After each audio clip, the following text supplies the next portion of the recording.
ಇವಾಗ ನೋಡಿ, ನಾನು ಮಾತಾಡಿರೋದನ್ನೇ ಇಟ್ಕೊಂಡು ನೀವು ನನಗೆ ವಾರ್ನಿಂಗ್ ಕೊಡೋದಂತೆ, ನಮ್ಮ ಬಾಸ್ ಬಗ್ಗೆ ಮಾತಾಡಬೇಡಿದ್ದೆ ಲಾಸ್ಟ್ ವಾರ್ನಿಂಗ್ ಅಂತ ಎಲ್ಲ ಹೇಳಿ, ನಾನು ಹಳದಿನೆಲ್ಲ ಹೇಳಿ ಟ್ರೋಲ್ ಮಾಡಿ ನನಗೆ ಟ್ಯಾಗ್ ಮಾಡ್ತಿದ್ದೀರಾ.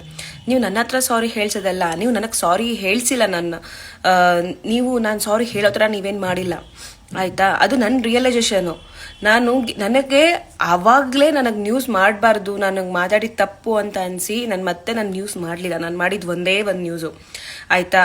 ಸೊ ಈಗ್ಲೂ 3 months ಆದ್ರೂ 3 ತಿಂಗಳಾದ್ರೂ ಬಿಡದೆ ಅದೇ ನ್ಯೂಸ್ನ ಹಾಕೊಂಡು ಕುತ್ಕೊಂಡು ಬಡ್ಕೋತಿದಾರಲ್ಲ, ನೀವು ಅವ್ರ ಹತ್ರ ಸಾರಿ ಕೇಳಿಸಿ ಅವ್ರ ಹತ್ರ ಸಾರಿನ. ಇದು ನನ್ನ ರಿಯಲೈಸೇಷನ್ನು. ನನಗೆ ನೀವು ಬುದ್ಧಿ ಕಲ್ಸಕ್ಕೆ ಬರೋದಲ್ಲ, ನನಗೆ ನೀವು ಬುದ್ಧಿ ಹೇಳಕ್ ಬರೋದಲ್ಲ. ಅಲ್ಲಿ ಇನ್ನೂ ಕುತ್ಕೊಂಡು ಬಡ್ಕೋತಿದಾರಲ್ಲ ಅವ್ರಿಗೆ ಹೇಳಿ.